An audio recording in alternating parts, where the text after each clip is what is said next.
코로나 팬데믹이란 말을 우리는 2년째 듣고 있습니다.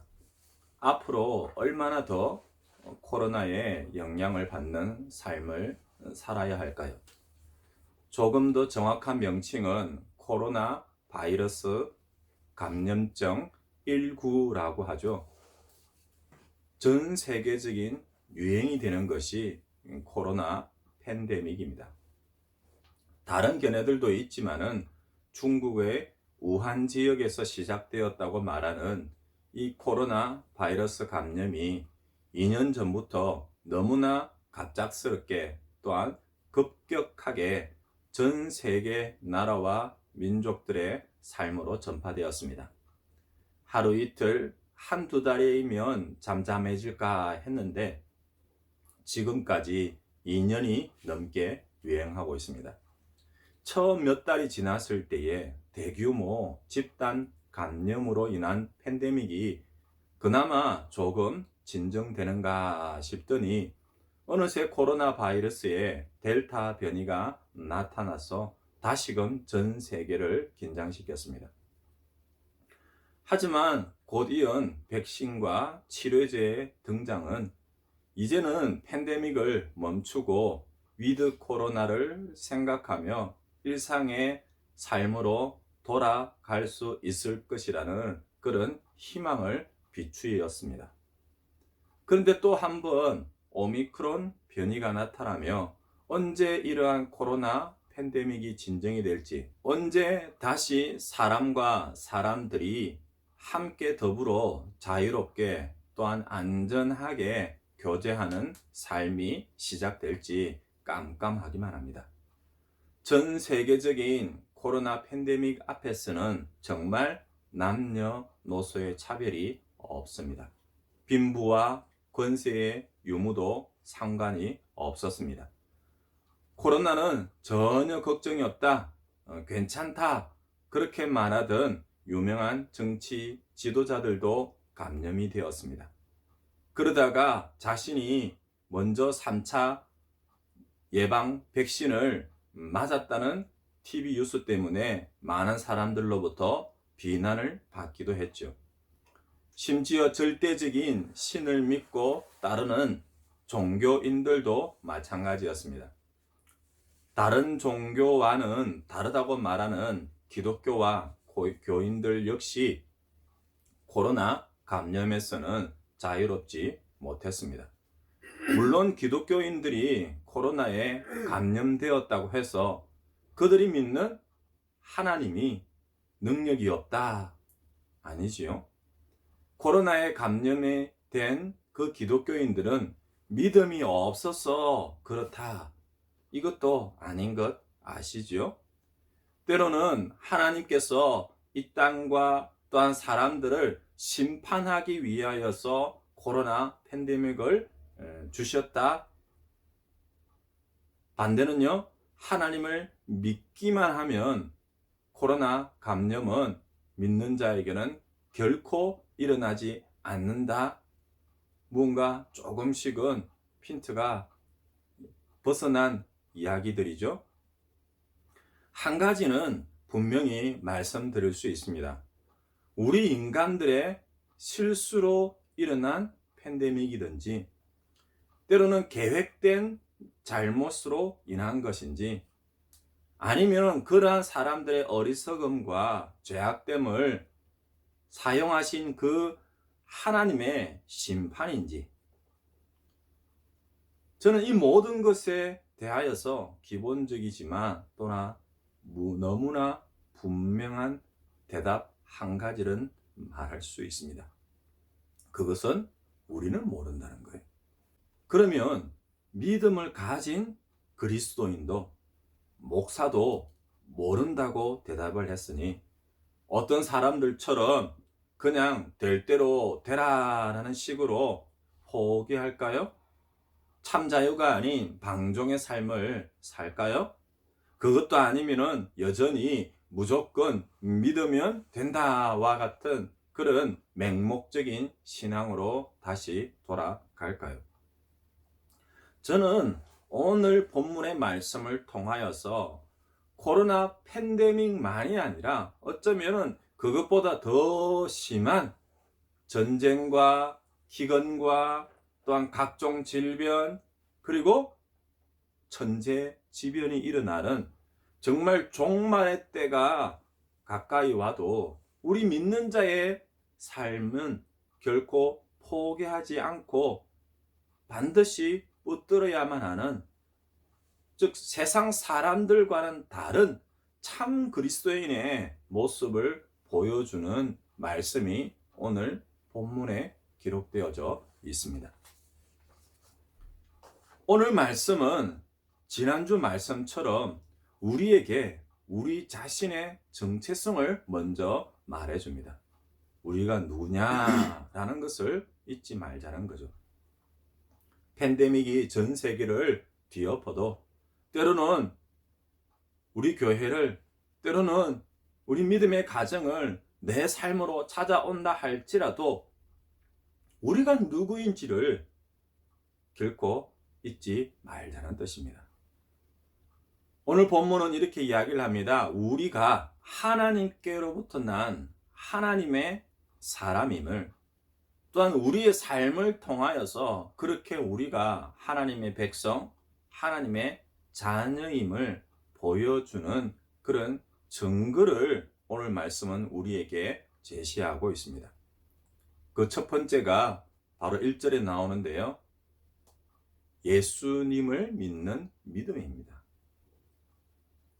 예수께서 그리스도이심을 믿는 믿음입니다. 앞에 예수는요, 구원자라는 뜻을 가지고 있어요. 그리고 뒤에 그리스도는요, 기름 부음을 받은 자라는 뜻입니다. 두 가지가 다 합해져야 되는 거예요. 때로는 하나이기도 하죠. 하나님께 지음을 받았지만 그 창조주 하나님을 떠난 죄인된 삶을 살아가는 이들을 구원하기 위하여서 이 땅에 예수님을 보내셨습니다. 구원자이신 예수님이 저기 천국 하늘 보좌에만 앉아 계신 것이 아니라 직접 이 땅에 오셨습니다. 왜요? 구원을 위하여. 우리의 구원을 위하여 예수님은 하나님께 기름 부음을 받아 하나님의 뜻, 특별한 임무를 따라 쓰임받기 위하여서 이 땅에 오셔서 우리를 대신하여 십자가에 죽으시고 부활하신 예수와 그리스도이심을 믿을 때 우리는 다시금 또한 이제부터는 새롭게 하나님의 백성, 하나님의 자녀로서의 새 생명의 삶을 시작하게 됩니다. 이것은 오늘 이 자리에 있는 하나님을 예배하는 우리들의 정체성이자 또한 우리가 하나님의 자녀됨을 보여주는 첫 번째 증거입니다. 그래서 믿음이 먼저이죠. 여러분들에게도 물어볼까요? 제일 먼저인 거예요. 여러분은 예수님을 나의 구주로 믿으십니까? 그 예수님께서 나의 구원을 위하여 이 땅에 오시고 구원 사역을 감당하신 그리스도이심을 믿습니까? 어제가 성탄절이었습니다.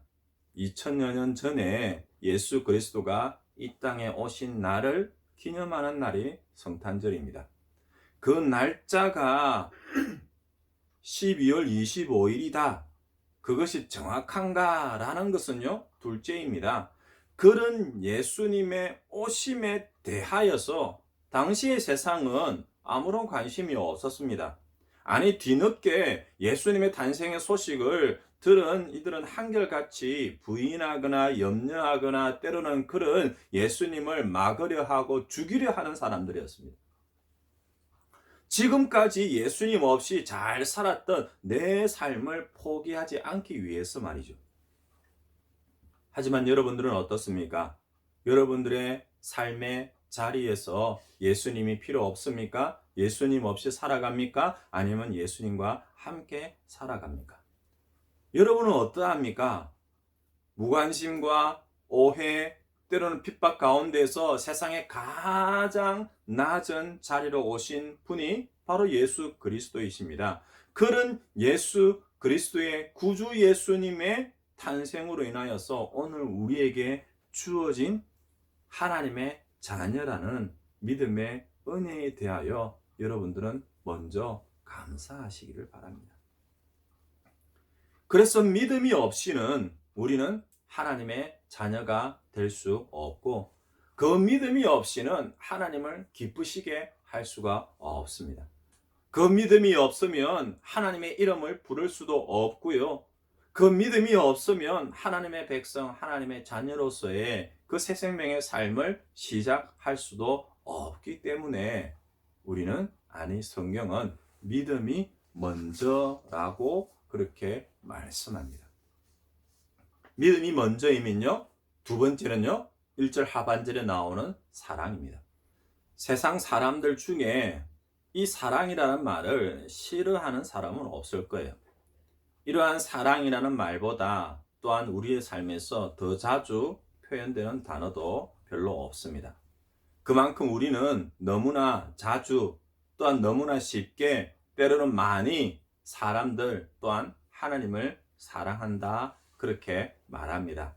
다만 그 사랑이, 특히 하나님을 사랑한다는 것이 어떤 것인지, 어떠해야 하는 것인지에 대해서는 우리가 자주, 너무나 자주 잊고 지내는 거죠. 아주 옛날 말에 프랑스 파리에 가면 사랑에 빠진다는 말이 있었습니다. 그만큼 자유로운 연애 분위기 때문이기도 하지만, 또한 그러한 사랑의 영원하지만 진실됨이라는 그런 측면보다는 일시적이고 때로는 충동적인 면 때문입니다. 그래서 어떠한 사람은 이러한 사랑을 모래시계와 같다라고 표현하기도 했습니다. 모래시계의 가슴 부분이 차오르면요, 반대로 머리는 비기 때문이죠. 반대로 머리가 차오르는 사랑은 가슴이 비는 사랑이 되기도 합니다. 한국에서는 이러한 사랑을 이야기할 때 많은 사람들이 자주 이렇게 표현합니다. 눈에 콩깍지가 씌었다고 말입니다. 또한 사랑이 무엇이냐고 물으신다면 눈물의 씨앗이라는 옛날 옛적의 노랫말 가사를 대답하는 이들도 있습니다. 사랑이라는 감정과 또한 우리 사람들의 마음속에 있는 아픔이라는 감정, 미묘한 감정이 뒤섞여 있기 때문입니다. 여러분들의 한 가지는 다시 한번 질문을 드리고 싶어요. 제가 앞에서 말한 것처럼 그런 세상에서 말하는 사랑이라는 말과 또한 오늘 우리 믿는 사람들이 말하는 성경에서의 그 사랑이라는 말이 다를까요? 아니면 같을까요? 만일 다르다면 어떻게 다를까요? 그냥 세상에서의 사랑을 부정적으로 이야기하고 또한 성경에서의 사랑을 무조건적인 긍정적으로만 이야기를 하면 답이 될까요? 여러분들이 알고 있는 사랑은 어떤 것입니까? 아니, 성경에서 정말 믿음 안에서 표현되어지는 이러한 사랑은 어떤 것일까요? 무엇이 다를까요? 여러분들에게 직접적으로 물어볼까요? 여러분들은 하나님을 사랑하십니까? 예수님을 믿는 사람들은 그 마음속에 성령님이 계시기 때문에 하나님을 아바, 아버지라 부를 수 있습니다. 또한 그 이름에 힘입어서 하나님을 사랑한다고 말을 합니다. 하지만 혹시 여러분들은 어떻게 그런 하나님을 사랑하십니까? 그냥 조금 부정적으로 이야기를 해볼까요? 내가 기분이 좋으면 하나님을 사랑합니다. 그렇게 말을 할까요? 나에게 어떤 필요가 있으면 웃으면서, 때로는 손을 내밀면서 하나님께 도와주세요. 때로는 간절히 눈물을 흘리며 가슴을 치면서 기도하며 하나님께 사랑합니다 라는 것을 표현할까요? 이것이 사랑의 감정 중에 한 부분이기 때문에 틀렸다고 말을 할 수는 없지만은요, 또 반대편에서는요, 내 삶이 바쁩니다, 내 일이 많습니다, 그러면 하나님 잠시만 기다리세요. 혹시 이러한 부분들을 우리가 하나님을 사랑합니다 라는 것에 포함시켜서 표현하고 있지는 않은지요. 사람과 사람 사이의 사랑도 이러하면 진실된 사랑이라고 결코 말할 수 없을 겁니다. 하물며 하나님을 향한 사랑인데 그저 말로만 사랑한다면 때로는 행동을 보입니다. 일주일에 하루 단 1시간 주일 예배에 출석하는 것만으로 하나님을 사랑하는 것을 다 표현했다고요? 때로는 하나님을 찬양합니다. 또 때로는 하나님께 헌금 한 번 한 것만으로 그 사랑이 끝나는 것일까요? 여러분들은 사랑이 무엇인지, 여러분들은 그 사랑을 어떻게 표현하는지를 이 성경을 통하여서 배우시기를 바랍니다.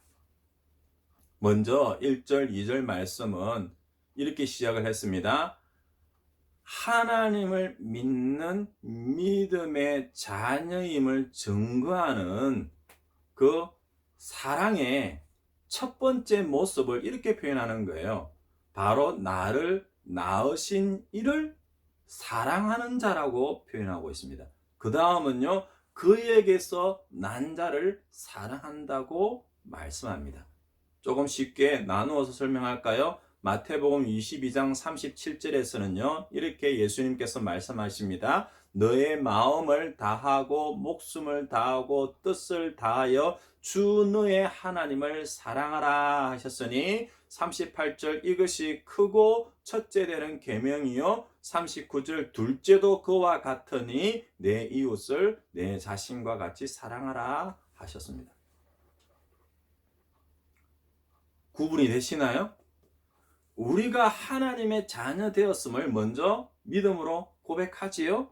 그러면요, 둘째는 무엇이라고 말씀했습니까? 사랑이라고 말씀을 드렸어요. 그런데 그 사랑은 둘이지만 하나로 말씀드릴 수 있습니다. 그것은요, 바로 우리를 낳으신 지으신 하나님을 사랑하는 것이고요. 또한 그 하나님에게서 낳으신 하나님이 지으신 자들을 또한 사랑하는 것입니다. 바로 하나님의 형상의 모양을 닮아 지음받은 우리 눈에 보이는 형제와 자매를 사랑하는 것이 하나님을 사랑하는 것과 같다라고 이야기를 하는 거죠. 그 사랑이 바로 우리가 하나님의 자녀된 증거라고 이야기를 하는 겁니다. 우리가 하나님을 사랑한다고 고백합니까? 그러면 우리는 믿음의 형제와 자매를 사랑하고 계신가요? 어떻게 해요? 2절 말씀이요. 그의 계명을 지킬 때에 이로써 우리가 하나님의 자녀를 사랑하는 줄을 아느라. 우리가 말로는 하나님을 사랑합니다, 형제를 사랑합니다 라고 말하지만은요, 실제로는 어떻게 그 사랑을 표현할 수 있습니까? 사랑을 할 수 있습니까? 라고 말할 때 제시하는 거예요. 그의 계명을 지킬 때 그의 계명이 얼마나 많은데요. 사람과 사람 사이에 하나님을 사랑하는 방법들이 얼마나 많이 기록되어져 있는데요. 한 가지만 예를 들어볼까요? 요한일서 4장 7절에요. 사랑하는 자들아 우리가 서로 사랑하자. 사랑은 하나님께 속한 것이니 사랑하는 자들마다 하나님으로부터 나서 하나님을 알고 8절에요. 사랑하지 아니하는 자는 하나님을 알지 못하나니 이는 하나님은 사랑이십니다. 요한일서 4장 19절은요. 우리가 사랑함은 그가 먼저 우리를 사랑하셨습니다. 20절에요. 누구든지 하나님을 사랑하노라 하고 그 형제를 미워하면 이는 거짓말하는 자니 보는 바 그 형제를 사랑하지 아니하는 자는 보지 못하는 바 하나님을 사랑할 수 없느니라. 이렇게 우리가 하나님을 사랑하고 또한 둘째로 하나님의 형상의 모양을 닮아 지음받은 그 형제와 자매를 참 사랑하는 것이 어떤 것인지에 대하여서 말씀하고 있는 거예요. 계명을 지키는 거라고 그랬죠. 하나님의 말씀을 따르는 것이라고 이야기를 했습니다. 그래서 여러분들에게 실천상 한 가지만 말씀을 드리는 거예요. 아니 이미 말씀을 드렸어요. 지난주 통독 묵상 메시지 토요일에 제가 여러분들에게 말씀을 드렸습니다. 요한 3서 1장 2절 말씀이요. 사랑하는 자여 내 영혼이 잘됨 같이 네가 범사에 잘되고 강건하기를 내가 간구하느니라. 이 말씀 그대로만 여러분들이 한번 따라 보시기를 바랍니다. 이것도요, 나누어서 말할 수 있어요. 이 말씀 자체가 사랑의 말씀이고 계명을 지켜 따라 행하는 우리가 하나님의 자녀임을 증거하는 말씀이 되는 거예요. 인사이기도 하고요, 축복의 말씀이기도 합니다. 옆에 사람을 쳐다보면서요, 한번 이렇게 나눠서 한번 해볼까요? 사랑하는 자여 내 영혼이 잘 되기를 바랍니다. 한번 쳐다보세요. 사랑하는 자여 내 영혼이 잘 되기를 바랍니다. 도대체 영혼이 잘 되기를 바란다는 말이 무슨 뜻일까요? 아주 쉽습니다. 영혼이 잘 되기를 바란다는 말은요, 다른 게 아니에요. 예수님을 믿고 구원받아 그 영혼의 삶을 살아가는 것 자체가 영혼이 잘 되는 거예요. 별 다른 것이 없어요. 잘 되기를 바랍니다. 잘 되기를 바랍니다. 도대체 무엇이 잘 되기를 바랍니까? 예수 잘 믿고 영혼이 하나님의 자녀로 살아가는 것이 영혼이 잘 되는 거예요. 두 번째요, 이렇게 인사해 볼까요? 사랑하는 자여 내가 범사에 잘 되기를 바랍니다. 이게 두 번째예요. 따라할까요? 사랑하는 자여 내가 범사에 잘 되기를 바랍니다. 물론 잘 될 때도 있고 안 될 때도 있죠. 하지만 하나님을 사랑하고 형제를 사랑하는 자가 서로를 바라볼 때에는요, 그렇게 축복하는 거예요. 범사가 잘 되는 거예요. 도대체 그러면은 범사에 뭡니까? 아니, 잘 되는 것이 무엇입니까? 이 두 가지가 또 따로 달라지잖아요. 범사는 이해하겠죠. 모든 것이겠죠. 그런데요, 어떤 것이 잘 되는 거냐?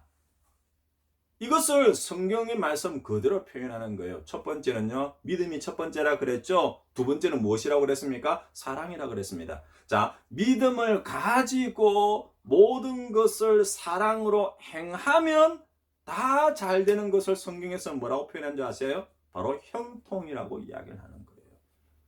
범사에 형통한 삶이에요. 그럼 어떻게 범사에 잘 될 수 있습니까? 믿음으로 사랑으로 행하면 바로 형제에게 자매에게 범사에 잘 되는 형통의 삶이 임할 줄로 믿으시고 또한 그렇게 서로를 축복하시기를 바랍니다. 세 번째는요, 다시 한 번만 더 합시다. 사랑하는 자여 내가 강건하기를 원합니다. 한 번 더 할까요? 사랑하는 자여 내가 강건하기를 바랍니다. 비록 우리가 믿음의 삶, 천국의 삶을 산다고 할지라도 우리의 육신은 이 땅에서 살고 있기 때문에 건강해야 하죠. 앞에 있는 저나 여러분들이나 강건하시기를 바랍니다. 건강이 먼저다 라고 말하는 것은 아니에요. 이것은 여러분들이 분명히 하시길 바랍니다. 제가 첫째, 둘째, 셋째를 말씀을 드렸잖아요. 건강이 먼저가 아니라 건강이 필요 없다는 거 아니에요. 분명 축복했습니다. 내 삶에 강건하기를 원합니다 라고 축복을 하지만은요, 세 번째였다는 거예요. 건강이 먼저가 아닙니다. 세상에서의 성공이 먼저가 아닙니다. 세상에서의 이기적인 사랑이 먼저가 아니었습니다. 첫 번째가 뭐였습니까? 믿음이 먼저였고요. 두 번째는요, 사랑이었고요. 그리고 세 번째가 강건함이에요. 그렇다고 순서를 말하는 거 아니에요. 계급을 두는 거 아닙니다. 믿는 자가 사랑으로 어떻게 해요? 마지막에요, 내 삶이 강건하기를 원합니다. 같이 이어지는 거예요. 앞에 두 가지가 빠지고 건강, 성공, 형통 이렇게 말하지 말자는 거예요. 처음에 말씀을 드렸죠. 2년이 넘는 그런 코로나 팬데믹 상황에서는요, 아무래도 세 번째 말씀드렸던 건강을 먼저 생각할 수 있습니다. 그 건강이 먼저니까 예배도 멈춥니다. 그 건강이 먼저니까 믿음의 교제도 멈춥니다. 그 건강이 먼저니까 하나님 나 몰라라 합니다. 그게 아니라는 거예요. 믿음을 가지고 사랑으로 강건하기를 바라는 거예요. 믿음이 먼저이고 사랑으로 지금 형제와 자매들의 강건함을 축복하는 이유가 바로 여기에 있습니다. 고린도전서 13장은 우리에게 말씀합니다. 우리가 방언을 하고 또한 천사의 말을 할지라도 우리가 아는 것이 아무리 많다고 하더라도 우리가 이 땅의 모든 것을 소유하고 있다 하더라도 이 믿음과 사랑이 없다면 아무것도 아니라고요. 마지막으로 우리가 하나님께로부터 났고 또한 하나님의 자녀임을 증거하는 것은 바로 세상을 이기는 승리입니다. 여러분들에게 물어볼까요? 우리는 세상을 이기고 있습니까? 세상을 승리하고 있습니까? 아니면 세상에 패배하고 있습니까? 나는 하나님의 자녀가 맞느냐 혹시 의심할 때가 많지 않나요? 세상이 두렵습니까? 세상이 염려가 됩니까? 아니, 어떻게 하면 그 세상을 이길 수 있습니까? 세상이 가지고 있는 그 권력으로요? 힘으로요? 지혜로요? 물질로요? 능력으로요? 눈에는 눈, 이에는 이, 주먹에는 주먹. 그러면 이길 수 있을까요? 오늘 본문 4절 말씀은요, 이렇게 표현하고 있습니다. 무릇 하나님께로부터 난 자마다 세상을 이기느니라. 우리가 어떻게 세상을 이길 수 있습니까? 어떻게 세상과 싸우고 세상의 악함과 부정함과 두려움을 이길 수 있을까요? 저한테 물어보실래요? 저는 이길 수 없습니다. 도무지 방법이 없어요. 코로나 팬데믹, 우리가 처해 있는 현실에서 내가 어떻게 해보려고 해도 되지를 않습니다. 왜인 줄 아십니까? 우리가 그렇게 세상과 싸운다는 그 자체가 잘못된 거예요. 내가 싸우고 내가 이기는 싸움이 아니에요. 다시 한번 말씀을 드립니다. 4절 말씀이 뭐라고 이야기를 했어요? 하나님께로부터 난 자예요. 나라는 사람 앞에 뭐가 붙었어요? 하나님께로부터 난 자예요. 그러니까 나에게는 나만이 아니라 하나님께서 함께 하십니다. 내 능력, 내 생각, 내 가진 것이 전부가 아니라 이 세상의 모든 것들보다도 더 위에 더 뛰어난 더 능력이 많으신 그 하나님께서 우리와 함께 하시는 거예요. 성경에 나오는 너무나도 유명한 다윗과 골리앗의 싸움 아시지요? 다윗이 골리앗을 어떻게 이길 수 있었을까요? 그의 형들도 이스라엘의 군대도 또한 이스라엘의 초대 왕이었던 사울 왕마저도 두려워서 벌벌 떨고 있던 그런 골리앗과 또한 블레셋의 군사들과 어떻게 싸웠고 어떻게 싸워서 이길 수 있었을까요? 사무엘상 17장 45절에서는요. 다윗이 그 블레셋 사람에게 이렇게 말합니다. 너는 칼과 창과 단창으로 내게 나아오거니와 나는 만군의 여호와의 이름 곧 네가 모욕하는 이스라엘의 군대의 하나님의 이름으로 너에게 나아가노라. 47절에서는요. 또 여호와의 구원하심이 칼과 창에 있지 아니함을 이 무리에게 알게 하리라. 전쟁은 여호와께 속한 것인즉 그가 너희를 우리 손에 넘기시리라. 누가 싸운다고요? 어떻게 싸워야 한다고요? 하나님께서 싸우십니다. 내가 싸우는 게 아니라 하나님께서 싸우십니다. 아니, 내가 싸우는 것이 맞습니다. 하나님께서 우리와 함께 하시는 싸움이에요. 그러니 이러한 싸움의 결과는요, 승리라고 그렇게 말씀합니다. 요한일서 5장 5절은요 이렇게 말씀합니다. 예수께서 하나님의 아들이심을 믿는 자가 아니면 세상을 이기는 자가 누구냐? 세상을 이기고 있다고요? 세상을 누가 이긴다고요? 예수님을 믿는 자가 이긴다고 이야기를 합니다. 요한복음 16장 33절에서는요 십자가를 앞에 둔 그 예수님께서 이렇게 말씀하십니다. 세상에서는 너희가 환난을 당하나 담대하라. 내가 예수님이 세상을 이겼노라. 하지만은요 그 당시의 상황은요 어떻게 표현되는지 아십니까? 그 앞선 한 구절 앞에 나오는 16장 32절에서는요 보라 너희가 다 각각 제 곳으로 흩어지고 나를 혼자 둘 때가 있나니. 예수님도요 옆에 있는 제자들이 다 도망가고 사람들 다 도망가고 다 흩어졌습니다. 혼자일 때가 왔다고 이야기를 합니다. 그런데요, 32절에서 이렇게 표현합니다. 내가 혼자 있는 것이 아니라 아버지께서 나와 함께 하시느라. 32절에서요, 내가 혼자 있는 것이 아니라 아버지께서 나와 함께 하시니까 33절에서요, 내가 세상을 이겼노라 라고 그렇게 표현하는 겁니다. 예수님도, 목사인 저도, 여러분들도 혼자가 아니라 아버지 하나님께서 함께 하시기 때문에 우리는 승리한 줄 믿으시길 바랍니다. 코로나 팬데믹이 얼마나 더 계속될지 알 수 없습니다.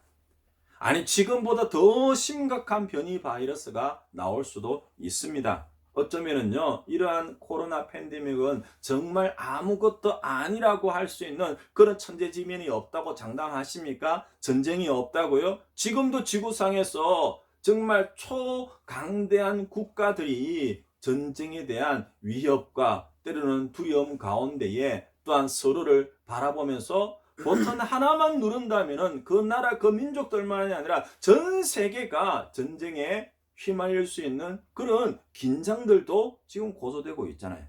그런 전쟁이요, 때로는 기근이요, 각종 질병이 때로는 우리의 믿는 자의 그 삶 속으로 각종 사건과 사고들이 일어날 수 있습니다. 하지만 그런 순간들이 찾아온다 할지라도 우리는 한 가지는 잊지 마시기를 바랍니다. 하나님 아버지께서 오늘 나와 함께 계신다는 것을 말입니다. 오늘만인가요? 내일도 앞으로도 영원히 하나님께로부터 난 자마다, 무슨 뜻이죠? 하나님을 믿고 그 하나님을 사랑으로 또한 그 형제를 사랑하고 그 사랑으로 나아가는 그 삶들 가운데 하나님께서 함께 하시기 때문에 어떤 것이 다가온다고요? 세상을 이기는 승리자가 될 것이라고 그렇게 말씀하시는 거예요. 이러한 세상을 이기는 승리가 예정되었기에, 확신되었기에, 축복으로 나오기에 우리는 이것을 갖다 다르게 표현해요. 소망이라고 이야기합니다. 당연히 있을 것만 같은 희망, 바람이 아니라 확정적인 승리의 소망을 우리에게 말씀하는 겁니다. 그래서 이것이 바로 우리 믿는 자의 증거가 되는 거예요.